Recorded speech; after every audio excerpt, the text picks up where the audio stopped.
Hello everyone. आज हम पढ़ने वाले हैं salient features of the constitution chapter को। इसके पहले हमने हिस्टोरिकल बैकग्राउंड और making of the constitution chapters को पढ़ लिया है। दोस्तों, चलिए इंट्रोडक्शन से शुरू करते हैं। Indian constitution is unique in its content and spirit. भले ही हमने इसे दुनिया के ऑलमोस्ट हर कॉन्स्टिट्यूशन से बोरो किया है, पर इसके फीचर्स से दूसरी कंट्रीज से इसे अलग बनाते हैं। हमारा कॉन्स्टिट्यूशन 1949 में बना, तब तक बहुत सारी कंट्रीज के कॉन्स्टिट्यूशन बन चुके थे। हमारे लीडर्स के पास ये अपॉर्चुनिटीज थी कि वो बाकी कंट्रीज के कॉन्स्टिट्यूशन पढ़ें और जो फीचर्स अच्छे और सूटेबल लगें उन्हें हम अपने कॉन्स्टिट्यूशन में ऐड करें। हमारे लीडर्स ने मोर देन 60 कंट्रीज के कॉन्स्टिट्यूशन को पढ़ा और जो इम्पोर्टेंट लगा वो ऐड किया। दोस्तों, 1949 में हमको इंडिपेंडेंस मिला, साथ ही पार्टीशन भी हुआ। 1949 के नवंबर में 26 नवंबर को कॉन्स्टिट्यूशन को अडॉप्ट किया गया और 26 जनवरी 1950 को कॉन्स्टिट्यूशन को कमेंस्ड किया, जिसे लागू किया गया। चलिए देखते हैं हमने कहाँ से क्या लिया है। गवर्नमेंट ऑफ इंडिया एक्ट 1935 से हमने ऑलमोस्ट 60% इसी एक्ट से लिया है, जैसे federal structure, office of governor, emergency powers, judiciary, public service commissions और एडमिनिस्ट्रेटिव डिटेल्स सब यहीं से आए हैं। ब्रिटिश कॉन्स्टिट्यूशन से rule of law, legislative procedures, single citizenship, cabinet system, parliamentary system और बाइकैमरलिज्म हमने यूके से लिया है। यूएसए के कॉन्स्टिट्यूशन से, अमेरिका से हमने written constitution, fundamental rights, judicial review, impeachment of president, independence of judiciary, preamble और removal of supreme court high court जजेस लिया है। याद रखना, अमेरिका का कॉन्स्टिट्यूशन रिटन है और यूके का अनरिटन। हमने अमेरिका वाला रिटन फॉर्मेट ऑप्ट किया है। आयरिश कॉन्स्टिट्यूशन, दोस्तों, यहाँ से हमने DPSP directive principles of state policy को हमने आयरलैंड से लिया। नॉमिनेशन ऑफ राज्यसभा मेंबर्स और प्रेसिडेंट के इलेक्शंस की मेथड भी इन्हीं से लिए हैं हमने। Canadian constitution, federation with a strong centre, division of powers और अपॉइंटमेंट ऑफ गवर्नर्स कनाडा से आया। ऑस्ट्रेलियन कॉन्स्टिट्यूशन से concurrent list, freedom of trade और कॉमर्स और जॉइंट सिटिंग ऑफ पार्लियामेंट हमने ऑस्ट्रेलिया से लिया। जर्मनी से इमरजेंसी के वक्त फंडामेंटल राइट्स का सस्पेंड होना, इसे लिया गया। फ्रांस से लिबर्टी, इक्वलिटी एंड फ्रेटर्निटी और रिपब्लिक का प्रिंसिपल हमने फ्रांस से लिया। साउथ अफ्रीका से कॉन्स्टिट्यूशन को अमेंड करने का प्रोसीजर लिया। यूएसएसआर के कॉन्स्टिट्यूशन से justice, social, economic and political justice और फंडामेंटल ड्यूटीज लिए। ये सब याद होना चाहिए क्योंकि एग्जाम में डायरेक्टली पूछा जाता है। मैंने इन सोर्स को एक ही जगह कर दिया है ताकि आपको याद करने में इजी रहे। दोस्तों, हमारा चलिए हम इसके कुछ फीचर्स के बारे में पढ़ते हैं। हमारा पहला फीचर है लेंथीएस्ट रिटन कॉन्स्टिट्यूशन। हमारा कॉन्स्टिट्यूशन दुनिया का सबसे बड़ा रिटन डॉक्यूमेंट है। क्यों? पहला, गवर्नमेंट ऑफ इंडिया एक्ट 1935 खुद बहुत बड़ा और डिटेल में था और हमने वहाँ से बहुत कुछ लिया।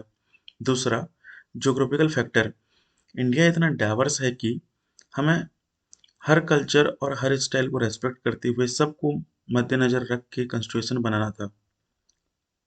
तीसरा, हमारा सेंटर और स्टेट दोनों के लिए एक ही कॉन्स्टिट्यूशन है। यूएस में स्टेट्स का अलग होता है, पर हमारे यहाँ एक ही बड़ा डॉक्यूमेंट दोनों फॉलो करते हैं। चौथा, लीगल डोमिनेंस, ड्राफ्टिंग कमेटी में लॉयर्स की भरमार थी। फिर आता है फ्लेक्सिबिलिटी एंड सोवरेनिटी। अगला फीचर है blend of rigidity and flexibility. America का कॉन्स्टिट्यूशन बहुत रिजिड है, उसे बदलना बहुत मुश्किल है। दूसरी तरफ कुछ फ्लेक्सिबल होते हैं, कुछ देश के कॉन्स्टिट्यूशन बहुत फ्लेक्सिबल होते हैं जो बहुत इजीली बदले जाते हैं। इंडिया का कॉन्स्टिट्यूशन इनके बीच का है। हमारे यहाँ बदलाव हमारे यहाँ बदलाव ना ज़्यादा मुश्किल है ना ज़्यादा इजी है। आर्टिकल 368 हमें बताता है कि अमेंडमेंट कैसे होगा। इसके दो तरीके हैं। स्पेशल मेजोरिटी, कुछ अमेंडमेंट्स के लिए 2/3 मेजोरिटी की हाँ होनी चाहिए। कुछ स्पेशल मेजोरिटी प्लस रेटिफिकेशन, कुछ चीज़ों के लिए, कुछ अमेंडमेंट्स के लिए स्टेट्स के भी परमिशन चाहिए होती है, लेकिन कुछ अमेंडमेंट के लिए सिंपल मेजोरिटी से भी काम हो जाता है। अब बात करते हैं फेडरल सिस्टम विद यूनिटरी बायस की। अब बात करते हैं फेडरल सिस्टम विद यूनिटरी बायस की। फेडरल मतलब पावर्स सेंटर और स्टेट के बीच डिवाइडेड होना। यूनिटरी बायस मतलब central government is supreme over state government. India दोनों पे काम करता है। अमेरिका प्योर फेडरल है, जहाँ दो सरकारें हैं, डिवीजन ऑफ पावर्स है और रिटन कॉन्स्टिट्यूशन है। इंडिया में भी यही फीचर्स हैं, लेकिन हम यूनिटरी भी हैं क्योंकि हमारे पास सिंगल कॉन्स्टिट्यूशन, सिंगल सिटीजनशिप और ऑल इंडिया सर्विसेज हैं। हमारा सेंटर स्टेट से ज़्यादा पावरफुल है, स्पेशली इमरजेंसी के वक्त। दोस्तों, हमने ऑप्ट किया पार्लियामेंट्री फॉर्म ऑफ गवर्नमेंट, जिसे वेस्टमिंस्टर मॉडल भी कहते हैं। हमने ये ब्रिटेन से इंस्पायर होकर लिया, पर हम उनसे अलग हैं। फ़र्क क्या है?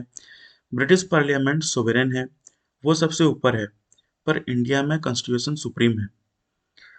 ब्रिटेन में मोनार्क हेरिडेटरी हेड होता है, पर इंडिया एक रिपब्लिक है, यहाँ हमारा प्रेसिडेंट इलेक्ट होकर आता है।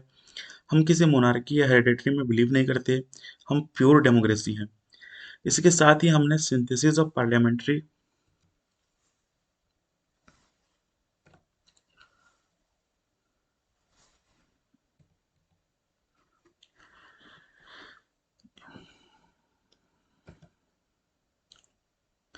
इसके साथ ही हमने synthesis of parliamentary sovereignty and judicial supremacy अपनाया है। ब्रिटेन में पार्लियामेंट सुप्रीम है, वो सुप्रीम कोर्ट का फैसला बदल सकता है। अमेरिका में जुडिशियरी बहुत पावरफुल है। इंडिया ने बीच का रास्ता लिया। हमारा कॉन्स्टिट्यूशन सुप्रीम है और जुडिशियरी के पास पावर है कि वो पार्लियामेंट के काम को रिव्यू करे कि वो कॉन्स्टिट्यूशन के हिसाब से है या नहीं। दोस्तों, हमारी जुडिशरी इंटीग्रेटेड एंड इंडिपेंडेंट है। टॉप पे सुप्रीम कोर्ट, फिर हाई कोर्ट और फिर नीचे के कोर्ट्स। अगर हमें हाई कोर्ट से अपील करनी है तो हम उसे ऊपर अपील करनी है तो हम सुप्रीम कोर्ट जा सकते हैं। ये एक इंटीग्रेटेड सिस्टम है। अब आते हैं फंडामेंटल राइट्स पे। ये हमारा कॉन्स्टिट्यूशन के पार्ट 3 में है। फंडामेंटल राइट्स वो हैं जो हमें बाय बर्थ मिलते हैं और कोई इन्हें हमसे छीन नहीं सकता। अगर कोई छीने तो हम डायरेक्टली सुप्रीम कोर्ट या हाई कोर्ट जा सकते हैं। वहीं DPSP, directive principle of state policies को डॉक्टर अंबेडकर जी ने नोवेल फीचर्स कहा है। इनका काम है सोशल एंड इकोनॉमिक डेमोक्रेसी को प्रमोट करना। इनके साथ ही हम फंडामेंटल ड्यूटीज को भी पढ़ेंगे, जो हमारे फर्ज हैं। चिंता मत कीजिए, हम इन सभी को आगे के चैप्टर्स में बहुत डिटेल में पढ़ेंगे। दोस्तों, इंडिया एक सेकुलर स्टेट है। हमारा कोई ऑफिशियल रिलीजन नहीं है और हम हर रिलीजन की इज्जत करते हैं और किसी एक को प्रमोट नहीं करते।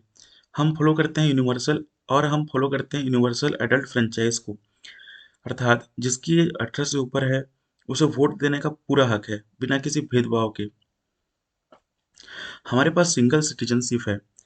आप चाहे किसी भी स्टेट के हों, आपकी पहचान सिर्फ इंडियन है। यूएस की तरह नहीं, जहां स्टेट और सेंटर की अलग-अलग सिटीजनशिप होती है। साथ ही हमारे यहाँ इंडिपेंडेंट बॉडीज हैं जो फेयर काम करती हैं, जैसे इलेक्शन कमीशन इलेक्शन के लिए, सीएजी अकाउंट्स ऑडिट के लिए और union public service commission merit based recruitment के लिए।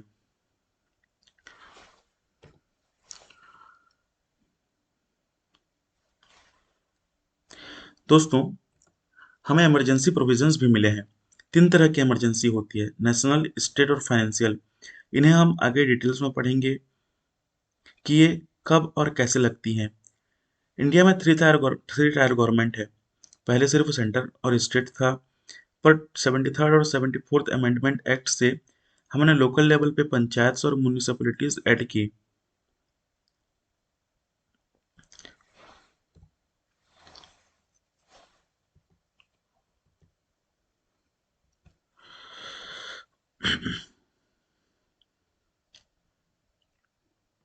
इसके अलावा cooperative societies code 97th amendment 2011 से कॉन्स्टिट्यूशनल स्टेटस मिला।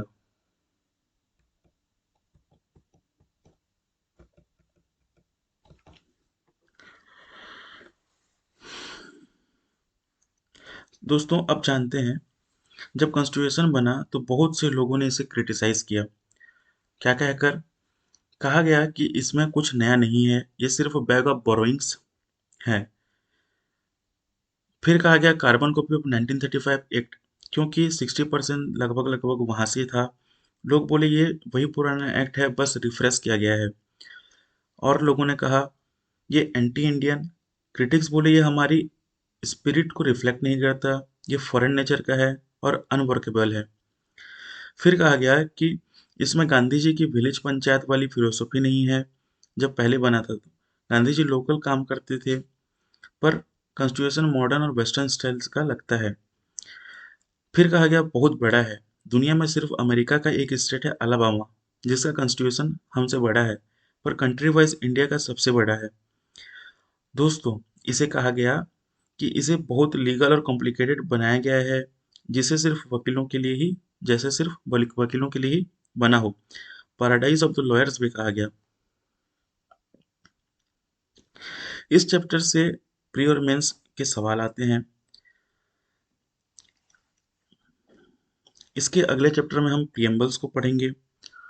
दोस्तों हम मैं एक दूसरा वीडियो लाऊंगा जिसमें हम हमारे कॉन्स्टिट्यूशन के सारे शेड्यूल्स को डिटेल में समझाऊंगा।